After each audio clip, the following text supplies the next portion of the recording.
Can Alex Eala really crack the top 20 before the US Open ends?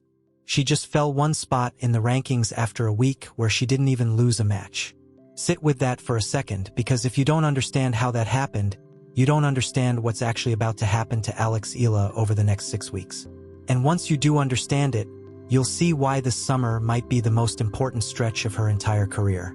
Stick around, because by the end of this video you'll know exactly what has to happen, tournament by tournament, point by point, for a 21-year-old from the Philippines to break into the top 20 of women's tennis. And I promise you, the answer is not what most fans think it is. The number nobody explains properly.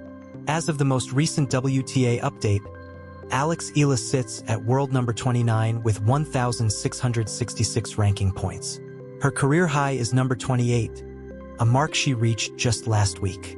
The players sitting just above her, Anastasia Potapova, Emma Navarro, Barbara Krejcikova, are separated from her by single-digit and low double-digit point gaps. That part is close. That part is realistic almost immediately. But the number everyone keeps repeating, top 20, sits much further away. The players occupying that zone are carrying somewhere in the neighborhood of 500 to 600 more points than Eala currently has. That is not a gap you close with one good week. It is not a gap you close by simply winning a few matches in a row. Historically, jumps of that size are the product of one enormous result. A title, a deep run at a Grand Slam, layered on top of several smaller, supporting results that keep the big one from standing alone. So is the top 20 conversation real? Yes, but not for the reason most people assume. Eala does not need a flawless summer. She does not need to win every tournament in front of her. What she needs is one standout result, big enough to move the needle on its own, surrounded by enough smaller wins that it doesn't quietly evaporate the way her last big result did. And that phrase, the way her last big result did, is exactly where this story needs to start. Because to understand why the next 6 weeks matter so much, you need to understand the trap Eala has already fallen into once, and how she somehow climbed back out of it. If this kind of deep dive tennis breakdown is your thing, hit subscribe now, because we're about to walk through one of the strangest and most misunderstood ranking climbs in recent tennis history. The week that made her famous. Rewind to March 2025. Alex Eala walks into the Miami Open as a wild card, ranked outside the world's top 100. She has talent, a strong junior pedigree, and a small but devoted following back home in the Philippines. What she does not have is proof, the kind of result that forces the rest of the tennis world to sit up and pay attention. Round by round, that changes. She beats Yelena Ostapenko. She beats Madison Keys.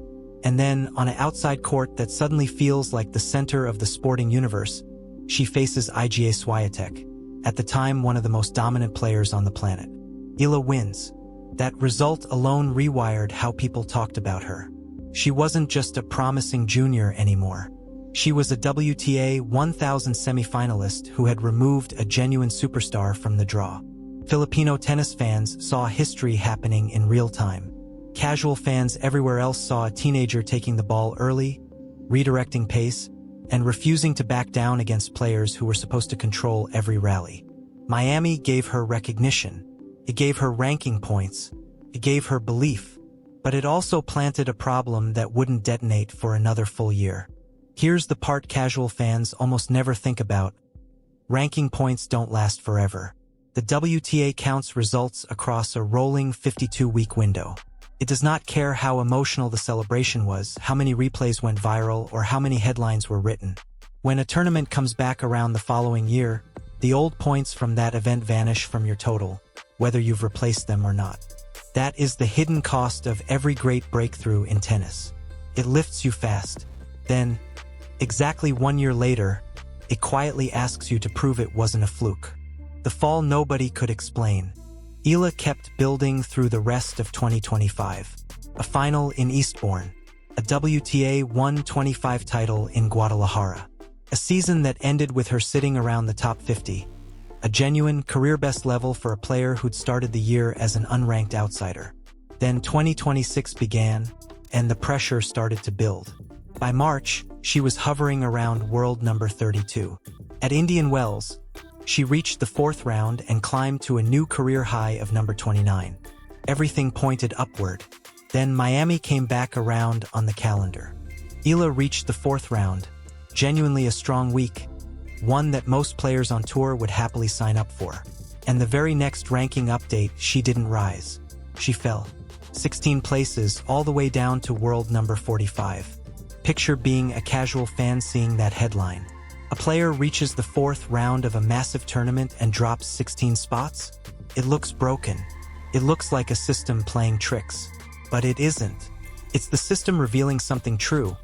Eala's semi-final points from Miami 2025 had just expired off her rolling total, and her 4th round result in 2026, good as it was, wasn't large enough to replace what had disappeared.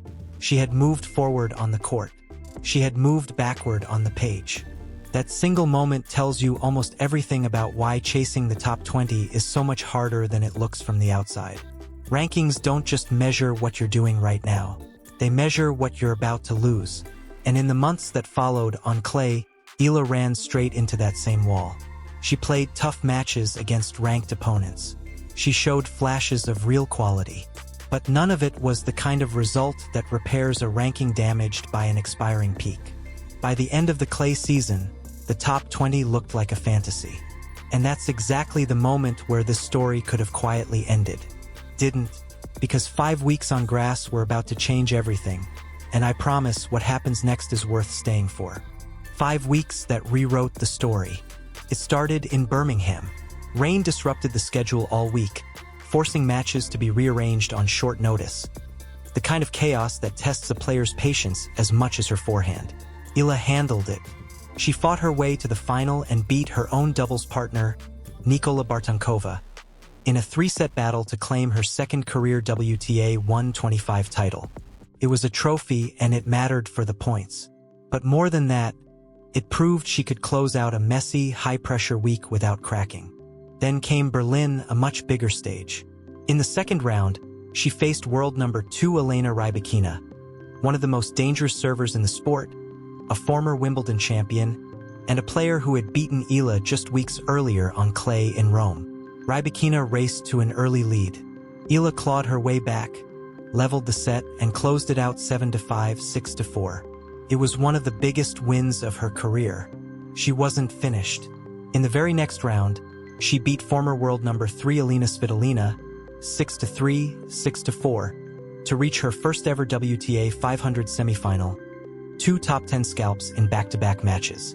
She eventually fell to Linda Noskova in the semifinal, but the damage was done in the best possible way. This wasn't a one-off upset anymore. This was a pattern. A brief stumble followed. A first-round loss to Elise Mertens in Bad Homburg. Grass is unforgiving that way. Even players riding the best form of their careers can run into a bad matchup on a given afternoon. But it barely slowed her down because Wimbledon was next. Center court, round 3. Eala had never won a main draw match at Wimbledon before this year. She fixed that immediately, beating Renata Zarazua and then Maya Joint to reach the 3rd round. Waiting for her there, Iga Swiatek, the same player she had upset in Miami over a year earlier. Except this time it was grass. This time it was Wimbledon. This time it was center court with everything that comes with it. The first set turned into an 84-minute battle. Eala saved 2 set points and won the tiebreak 11-9, the kind of tiebreak that tests nerve as much as skill. Then, instead of coasting on the emotion of surviving that set, she raised her level again, taking the 2nd set 6-2 and eliminating the defending champion. That win made her the first Filipino player in the Open era to reach the 2nd week of a Grand Slam. She went on to lose in the 4th round to Jasmine Paolini, but by then the label almost didn't matter anymore. What mattered was the shape of the previous month. A title in Birmingham, back-to-back top 10 wins in Berlin, and now a signature victory on the biggest court in tennis. Miami had shown the world Eala could produce one incredible week. Grass season 2026 showed she could do it again, on a different surface, against the same elite opponent, under even greater pressure. She climbed to a new career high of world number 28. When the next update landed, she sat at number 29 with 1,666 points. A number that, on the surface, looks almost identical to where she stood before this whole run began. But it isn't the same at all. The old number 29 depended almost entirely on the memory of one enormous Miami week. This number 29 was built brick by brick across 3 different tournaments and 2 different levels of competition. One result is fragile. A collection of them is a foundation. If you've made it this far, you already understand this story better than 90% of the people talking about it online. So let's do the math, because this is where it gets genuinely exciting. Doing the actual math. Forget the top 20 for a moment. The nearer, more realistic target is the top 25. Right now, Eala sits roughly 100 plus points behind that group, a gap that a single strong week in the right tournament could meaningfully close. Here's the calendar in front of her. First, the Mubadala DC Open in Washington, a WTA 500 event, where she's set to play both singles and reunite with Venus Williams in doubles. Then 2 enormous WTA 1000 events back-to-back. The National Bank Open in Toronto, running the first 2 weeks of August, followed immediately by the Cincinnati Open. Then, closing out the swing, the US Open in New York. At a WTA 500 like Washington, a quarterfinal is worth roughly 100 points, a semifinal close to 200, a final somewhere around 300, and a title 500. But, and this is the part that trips up casual fans every single time, those points don't just get added on top of what Eala already has. Under the WTA's rolling ranking system, a new result can only replace whichever lower value result is currently expiring from her count. So a title run might look like a massive 500-point haul on paper, but her real net gain will be smaller because it's replacing something she already banked from a previous week. Then things scale up dramatically. At the WTA 1000 level in Toronto and Cincinnati, a 4th-round finish is worth around 120 points, a quarterfinal around 215, a semifinal close to 390, a final 650, and a title a full 1000. This is where a single result could genuinely reshape the entire race. A semifinal run at either event on its own could deliver a meaningful net jump, though probably still not enough by itself to erase the entire gap to the top 20. And then there's New York. At the US Open, a 3rd-round finish is worth around 130 points, 4th round about 240, quarterfinal 430, semifinal 780. Eala already has a main draw win at this tournament. And this is the key detail. She doesn't have much to defend from last year's US Open. That matters enormously. A player defending a huge result from 12 months ago can play brilliantly and still barely move in the rankings, because she's simply replacing her own big number. Eala isn't in that position. Almost anything she does in New York this year is closer to pure profit. So picture the paths in front of her. A final in Washington, followed by a quarterfinal in Toronto or Cincinnati, followed by a couple of wins at the US Open. Stack those together and the top 20 conversation stops being theoretical. Or imagine a title in Washington paired with a few solid wins on the North American hard courts. That alone could put her a single big New York run away from finishing the climb entirely. None of these scenarios require Eala to do something she has never done before. She has already reached a WTA 1000 semifinal. She has already beaten multiple top 10 opponents. She has already reached the 2nd week of a Grand Slam. That doesn't make the outcome guaranteed. It makes it believable. The part nobody talks about: survival. Here's the piece that gets lost in every ranking projection. This isn't just a math problem. It's a physical one. Washington has Eala playing both singles and doubles in the same week. Doubles sharpens the hands and the reactions, but it also adds fatigue heading straight into 2 brutal back-to-back WTA 1000 events, and then a Grand Slam. The surface shift matters too. Grass rewards different footwork, different timing, different patience than hard court. Adjusting on the fly week after week against a schedule with almost no rest is its own kind of test. One that has ended plenty of promising runs before the ranking math ever got the chance to play out. And there's a psychological shift happening as well. A year ago, Eala walked onto these courts as a total unknown, someone opponents hadn't had time to study.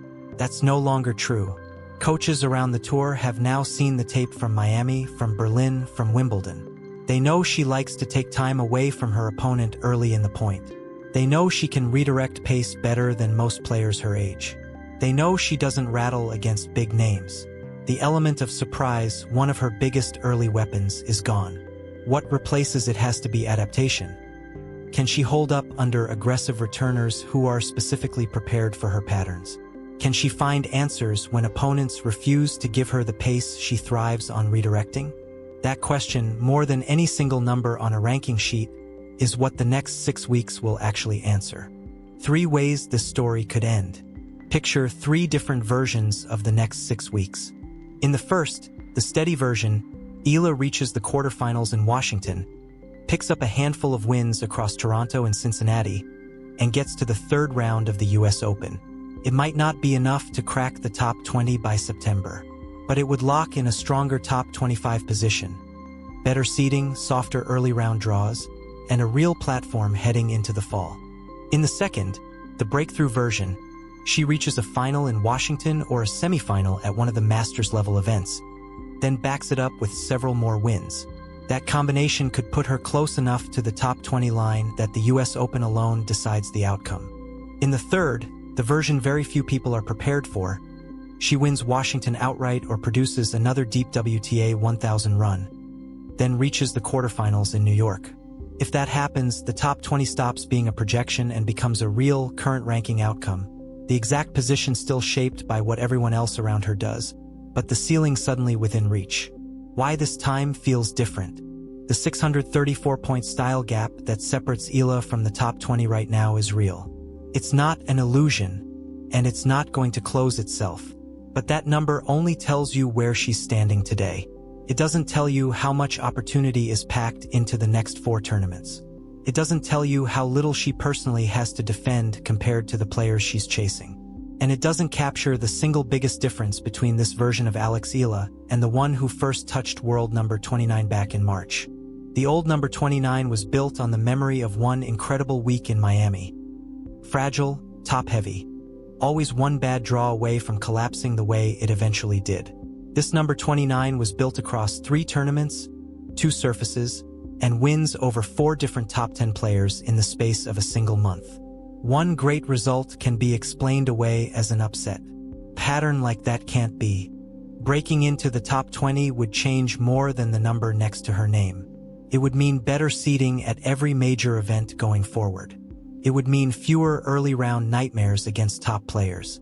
It would mean opponents walking onto the court already treating her as a threat to survive, not a name to feed on. Eala wouldn't just be the dangerous outsider capable of a shock anymore. She'd be a player the draw itself has to respect. So here's where we leave it. Washington starts in the coming days. Then Toronto. Then Cincinnati. Then New York. Will Alex Eala still be a dangerous outsider by the end of the US Open? Will she be sitting comfortably in the top 25? Or will the ranking finally catch up to the player that Rybakina, Svitolina, and Swiatek have already learned to fear across 3 different surfaces? Drop your prediction in the comments. Genuinely, I want to see what you think happens first. A Washington title, a Toronto breakthrough, or a deep New York run.